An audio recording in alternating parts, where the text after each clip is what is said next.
Days after days. But I can do it. Yo, what's up, Don Melito? I got my man right here to me on the right, Ross Lyon. Ross Lyon, big up. We the Advo Cats. We're doing another session, another quick session. Let me see that Mike D. Let me see that real fast. Shout out to our engineer, Mike D. No doubt, no doubt. And John. Don Dada, what's the deal? Big support over there. We just want to hit up everybody about leisure time and knowledge. How you can maybe fit that in together. Or maybe what you should do with it. Excuse me. In that serious ride relationship.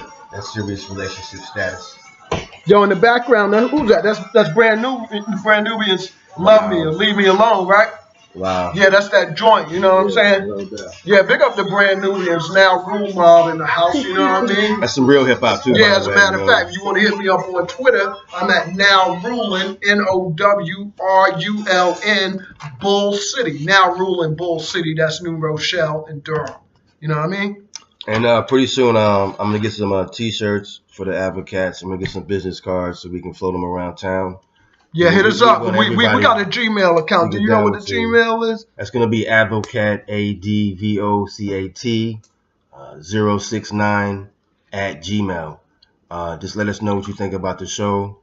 If you have any type of suggestions, what you might want to talk about, please let us know. We talk about anything and everything. No subject is off limits. Yeah, freedom of speech while we still got it. It is what it is. But right now, let's kick it off. We were talking about that serious relationship status. Right. My man Ross is about to embark upon something that a lot of us don't get the privilege to be down with, which is a serious relationship. Right. And I asked him, me being a person who is a divorcee. Me too. How do you know that woman is the one that I'm going to go ahead and be like, you know what? Okay, let's do this. Let's chill. You know, yeah, I'm a tear down the walls, right? That I probably built up because every mofo who's been in a serious relationship, that shit didn't work out. They built up little walls and shit. Yeah, because you get hurt. You know what I'm saying? Yeah, niggas get hurt too. Fuck it. Yeah, shit. You know, everybody does. Shit, you get invested. You know what I'm saying? Yeah, you do. You do. So fuck it. So what happens for me is like, when I go through those experiences, especially painful experiences, they tend, because of the design of the human mind, they tend to weigh heavily on our mind than positive experiences. But for all of us who, to a large degree, are healthy to the point of having some independence and that type of thing, we've had way more positive experiences than negative. But the negative ones stick out in your mind more so that you can remember and learn something from it. So you use those positive experiences and negative experiences when you're about to deal with this girl to say, hey, listen. Yeah, when I'm evaluating like who's the one, you know what I'm saying? If I'm saying like, is this the one I could go forward with? Yeah. What I'm trying to do is apply some rules that for me circumscribe how far I'm willing to go with something. Okay. I want to talk about that down the road too. Okay. Basically, what's your breaking point? But that'll be another subject. Yeah, I got you. So like one of the rules is at this age. Now it was different earlier in the game, you know what I'm saying? But at this age, I'm not going to lay with the woman whom after, if something comes up, we're not going to be able to communicate. I want to always be able to be friends with her. I want to always be able to talk to her. I'm not laying with, that I've had enough, good where I don't need no one night stands. You know what I'm saying? So can black men and black women truly be friends by still fucking? I think it's possible. What you think? I know I wanted to ask you first. I had to ask you first because I know you was gonna be like, give me this answer. Repeat the question, guys. Can black men and black women still be friends? I mean, true friends. When they fucking. Just fucking. That's it. Can they be friends? I think they can be friends, but I also feel like there's a lot. It goes beyond that when you introduce that other aspect of the relationship. It has a potential that physical. Yeah, it has a potential to be cloudy, murky. Yes. You know what I'm saying? The waters, could get a little murky. It's a little gray area, and in order for that situation to work out, Must be truthful. keep it 100. Yeah, it's you got to deal with it from a point of maturity. You know what I'm saying? Yes. You got to kind of lay out what the intentions are. And kind of discuss so that everybody's on the same page. I guess Which is what you're doing when y'all had that conversation. Right, because there's a thing, you can lay out a plan, but we don't really know what's going to happen. That's why, which brings me back to my point. Okay. Don Dada, what's up? How do you know that this is the one that, you know what, let's have this conversation. Let's sit down and talk. The true answer is I don't know anything. That's what I want. That's the true answer. That's what I want to hear. That's the true answer. I We all don't know. That's right. I didn't know with the one who I was dealing with before that, right? And I didn't know the one before that, and so on and so forth. Exactly. You know what I'm saying? But I know what I'm willing to invest. Yes. To me, it's like this. Belief is an investment. Mm-hmm. You know what I'm saying? So if you're dealing with someone and it gets past the level of, like you say, just laying together, then after a while you start to invest feelings. You start to invest hopes and dreams that we might desires achieve and this. everything. Where you want to go with your life and things that you like to enjoy and want to enjoy in that person's presence with them around. You know what I'm saying? That's the main thing. We're motivated either from, desire to enjoy or fear of pain. You know what I'm saying? With pursuit of pleasure or fear of pain is really the basis of most motivations, right? Most actions. So when you're talking about relationships, and a woman who you're pursuing, you're talking about, hey, I'm setting this up because I want to pursue enjoyment in whatever arena. It's physical. It's emotional, it's all of that. It's mental, you know what I'm saying? However you could build with her and everything. But it's being truthful and keeping on some goddamn grown ass man bullshit. We adults. Yeah. In an adult format. Mm-hmm. But we're adult. We're the adults here, Mm-hmm. Well, to me that gets to the heart of it, like you were saying about honesty. If the chick's an adult, like say for example, if I'm saying, yo, I'm about to do this, or I'm gonna make this move in my relationship, or this and that is gonna go on. You know what I'm saying? But there might be some doubt as to what the outcome is gonna be. Me and the person might agree on what we're going forward with, but in the intricacies of laying out the plan, something might go on. Yeah. I might lay with Shorty, and I'm not satisfied. Or she might lay with me, and she's not satisfied. But see, you know what? That changes the game. Me and a homie of mine and everything, Frenchie, we had a conversation about that and everything, about what, about long distance relationships. Right.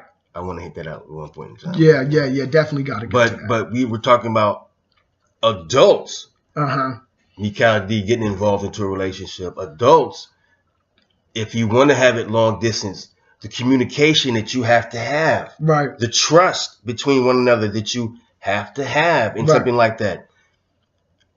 But the dick and pussy ain't gonna always be flying. And right. That's coming out that shit. You know what That's I'm not gonna do so it. You need more than that. For me, it's like this.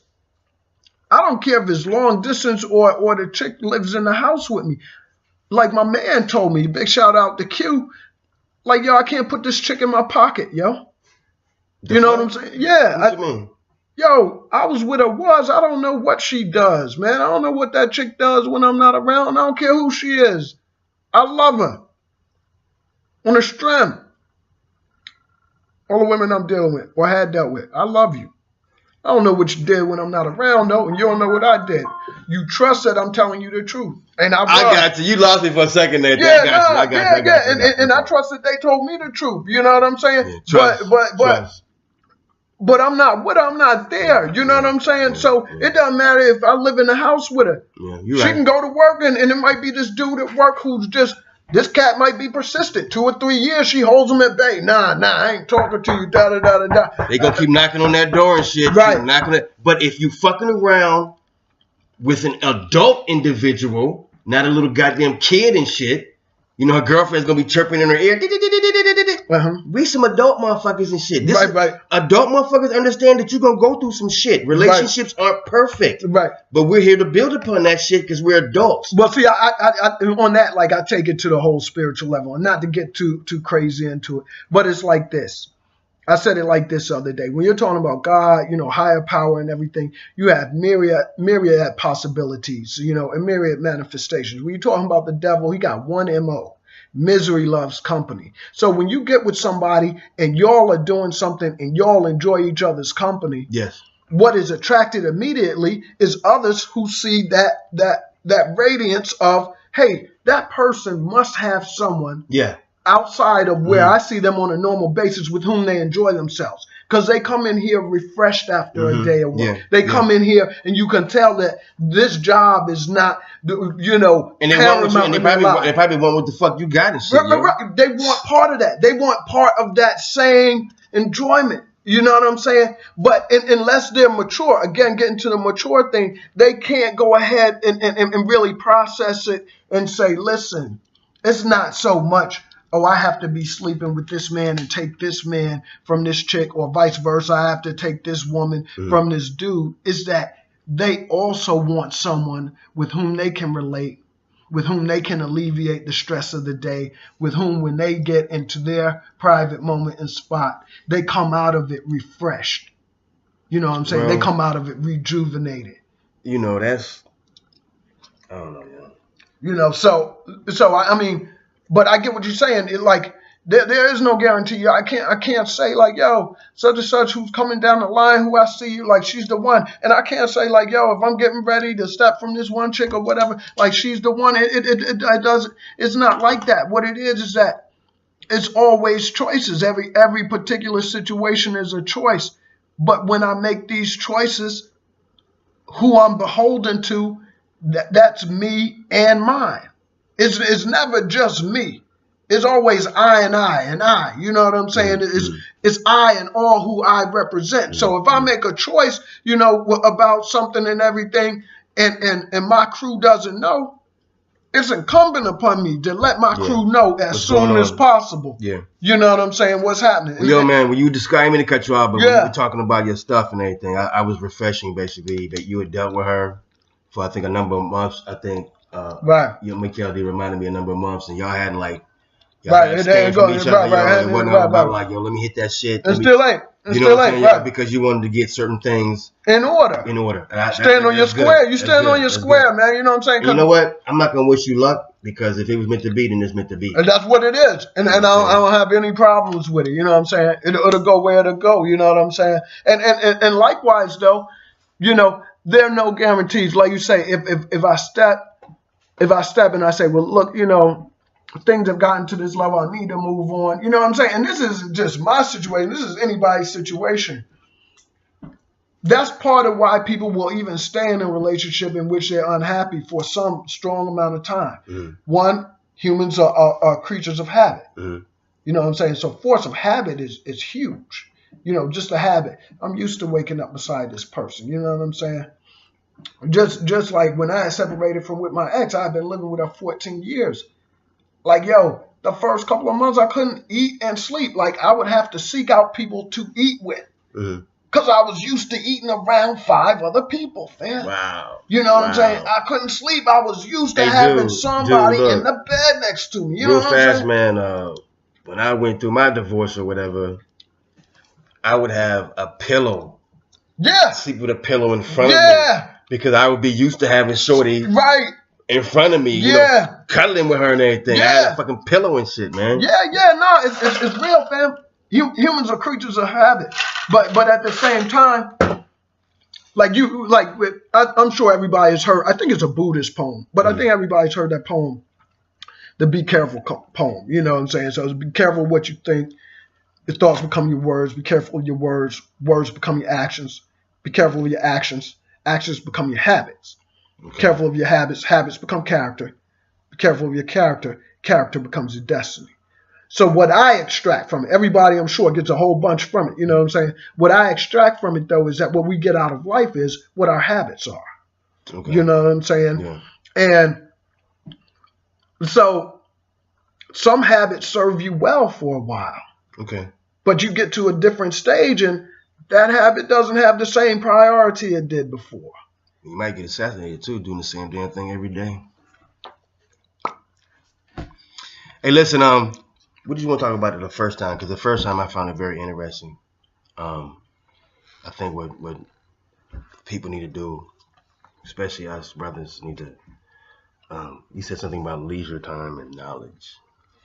I wanted to just mention like the relationship between leisure time and acquisition of knowledge. Acquisition of knowledge. You want to comment on that a little bit, maybe Like, just real briefly? Like whether you call it education, whether you call it research. Yeah. Now, do you have to go to school for obtaining certain knowledge? No. School is what school and formalized education is a prescribed method of imbibing knowledge. Almost like I think being programmed, kind of like. It's a doctrine. So yes, you are being indoctrinated. I'm not refuting its power. We have people with PhDs. I respect them. You got a master's degree, you got a BA, a BS. You got an associate's degree, you got a high school diploma. You know what I'm saying? I respect it. You have some documentation showing, hey, I was able to undergo the rigors of this regimen of imbibing knowledge. It's a receipt. You know what I'm saying? So it is what it is. That equals, hey, I did this. Yeah. So we don't take that away from it. But my thing, my thing is that it's all about your criteria for knowledge. Okay. You know what I'm saying? I mean, because no. Sometimes and everything, I want to make sure basically that you understand us, what we're saying to you, so there's no backlash. I heard this and I heard that. Because if you understand what we're saying, then that's fine. But if you understand what we're saying and then you might try to carry it out in another way, then that's wrong. Right. So we just want to make sure everybody's on the same page, okay? Right. And if you ain't, send your opinion. We ain't mad. You know exactly. What I'm saying? Yes. That's how we gave us the email address and everything. On Facebook. Well, we're about to set up a page on Facebook. I apologize. Give us a few more days. Yeah. We got one of the super engineers, Mikal D, working on that. Yeah. So, but it comes down to the thing, like, is this knowledge applicable? So for me, what I've often entertained is a big homie and everything can't come, but he said he's gonna come in next show. All right, shout out to Big Ant and Phil. You know what I'm saying? Yeah, big no up doubt. to those brothers. I love what I saw in there, and hoping we get up. You know what I'm saying? Do a big Advo Cats session. Yeah, the pride is gonna be full one day. Yeah. That pride is gonna be full. All the lions gathered together. You know what I'm saying? Yeah, all the lions gathered together. But for me, I was looking at it like, especially for black people, like, or as Tosh Tariq Bey would say, the Moorish people, the Moorish Americans. But, for those of us who, a lot of us have to work a lot of hours. And one's ability to imbibe knowledge is kind of proportionately related to one's leisure time. So you're not just going to learn just during your leisure time. You're not just going to spend all of your time that you have free, that you don't have any specific task assigned, reading or researching something on the net. That's just not what you're going to do. So you just do you recommend maybe when you're at your job, when you may be more attentive, or?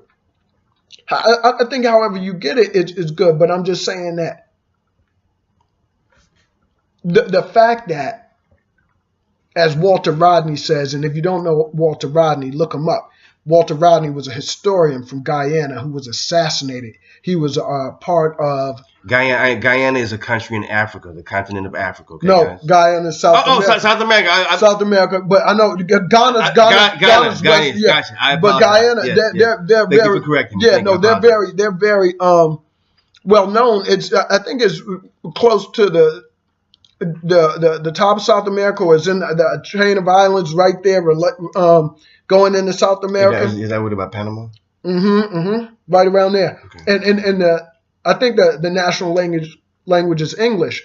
But it is. I know a young lady from down there. Yeah, and Walter Rodney they sound Jamaican. Yeah, they sound Jamaican. Yeah, they sound Jamaican. Yeah, and Walter Rodney was assassinated. He was involved in founding Black Liberation Day to commemorate a lot of Pan-African events. Mm-hmm. But a brilliant brother. But he said in one place, he said that, all throughout the world, wherever you see the black masses of people, one thing that is sure to follow them or to be attached to them is poverty. Mm-hmm. You know what I'm saying? And when I checked that out, I thought it was really poignant, because if you're poor and then you're working, struggling against poverty the whole time, a lot of times you don't have the time to stop and get knowledge, but you cannot get out of poverty without the knowledge of how to navigate the system. So it's a catch-22 almost. Well, we got to find some format so we can gain knowledge. Like we always said, like we just said a few seconds ago, you don't have to go to school for it. Just by, I don't know, it might sound funny or ludicrous, but I gained a lot of my knowledge, or some certain things were said to me that were very profound. Yeah. By some homeless brothers in New York. Yeah, me too. I ran across them a few times, and they said some things to me that stuck with me to this day. Yeah, me too. So if you can gain your knowledge by any means necessary, but as long as you gain the knowledge, that's what's important. Mm-hmm. That's what's important. Mikal D, any thoughts on the leisure time in education? Leisure time and education. Man, that's a broad, you know what I'm saying? That's a broad situation. You could probably attack that from several different ways. But what I will say is that I think it's definitely important to try to continue to gain knowledge from the cradle to the grave. Yeah, as you go along. Don't be stagnant. Yeah, don't be stagnant. Whether it be continuing to take a class or two, here and there, or just surrounding yourself with people who you can learn something from. So either way, however you can get it, and then that goes into another thing of just being careful about, being considerate of the company that you keep. Right. So that's important, so. Yeah. I kick it with these brothers here, and we have building sessions where we discuss things, and I learn things, Yeah, as I learn from the eyes, you know what I'm saying? Phil said, there's not a lot of brothers out here that think, like we think. I tell you, you know what? I disagree. I think there are some people out here that think like we think. They just don't talk about that shit. Right. They just don't say that shit for whatever reason. But I don't give a fuck. I'm going to say it and I'm going to spew it. I agree that there's a lot of thinking people. I think that what happens is we each advance each other's thoughts. Yeah. And it's about one's ability to maintain an open mind while still being firm in one's knowledge. You know what I'm saying? That's a point in which I've matured. Early as a Rastafarian, I'd be in the cipher and whatnot. And you really come from almost any other perspective, I'm a crusher. On the strength, like I'm a crusher. You speak of anything off the Bible or whatever, I'm gonna tell you, if this language was set up like this and this was this, and you don't know what you're talking about, and that's not gonna do it. You know what I'm saying? And so, apologies on the strength, you know what I'm saying? But now I'm more open-minded. Why should you apologize? Because the spirit was in the sense of I was being firm on my knowledge that I'm not apologetic for. Exactly. But I was closed-minded also. And so it has been through going through. I just felt as if you feel secure about what you're saying and everything. I don't think that. It's good. It's good to be secure. That's not something that for me is optional. That's just the way I'm built. Like I know it works. Yeah. This is what it is. You know what I'm saying? But at the same time, though, there are some realities to which I'm not privy, have never encountered. You know what I'm saying? Right. And then once presented, you know what I'm saying? when I'm just being presented with it, I might only see an outward manifestation of it. Mm-hmm. You know what I'm saying? A vestige. But I might go deeper down that trail. I start finding out all types of things. Like I said, you know, as Rasta, we held Garvey as a prophet. Mm-hmm. You know, but as I've been listening, you're talking about Marcus Garvey, Marcus Mosiah. Just wanted to make sure you understand. Yeah, no, go ahead, dude. A lot of people out here don't know who Marcus Garvey is. Yeah, you're right. Look up Marcus Garvey. Right. Marcus Garvey. Garvey, Garvey. Yeah, look up Marcus Garvey. He's a. And one thing you gotta do is you gotta read about what Garvey wrote about himself. You got to read some of Garvey's own publications. If you just read what people wrote about him, you don't know him. Know your history. A lot of that stuff has been either just kicked out of books. Mm-hmm. Right. Purposely, I don't know, but kids don't know a lot of that stuff nowadays coming up. Right. I learned about Marcus Garvey basically when I was in the elementary school. Wow. That's heavy. Like 6th grade. I didn't hear about Garvey until I got to college, and I had to do a paper on Pan-Africanism. Don't get me wrong, we wasn't doing papers, but right. like Black History Month, something like that. I never heard of it. I at least had some teachers who wanted to give us a broad perspective, but that's basically what was I'm going saying, on. But that's crazy. Like in dealing with Black history, I hadn't heard of Marcus Garvey until I got to college, and I was raised like I knew who Nat Turner was when I was about 4 years old. Well, basically nowadays all they speak about is maybe Malcolm X and Martin Luther King. That's about it. Right. They don't let you know about anybody else in particular and everything. But interesting fact about Malcolm and Martin, both of their fathers were members of the UNIA, the Universal Negro Improvement Association that Marcus Garvey founded. Okay, yeah. So was he assassinated or did he just pass away? Who, Garvey? Mm-hmm. No, Garvey had a stroke after he was deported. You know what I'm saying? But I was looking at Dick Gregory on the web. They said when they had to send off to and I think it was in Harlem to send Garvey off to Jamaica and whatnot, they had something that was pretty much, for those who don't know about it, look up the Million Man March. So everybody gathered, like all of Garvey's followers and everything gathered and were contributing money. They took up something. This is like in the I think and you can look up Umar Johnson. He has the dates on the web. But Dr. Umar Johnson said, I think it was like 1928 or it was a little later than that when he was deported. And they collected something like in the late 20s or early 30s, something like $13.5 million from what Dick Gregory said. Just, Black people coming to show love and appreciation for what Marcus Garvey had done. Coming together. You know what I'm saying? But he got deported to back to Jamaica and then ended up going over to England, But he did some of his greatest writing. He was active as an organizer here in the U.S. And the Blacks here because of the level of technology that was present, you know what I'm saying, in America at the time versus the rest of the world. The Blacks here were able to mobilize, and so he was able to organize, you know what I'm saying? And he did a lot as far as like bringing women into the movement too. He had the Black Cross nurses. He had, and the women had a strong part too. But when after he got deported, he wrote the Negro World. He had the Negro World magazine and the Black Man magazine, both of which, if you haven't read any of those volumes. Could you repeat that one more time, please? When Garvey was deported.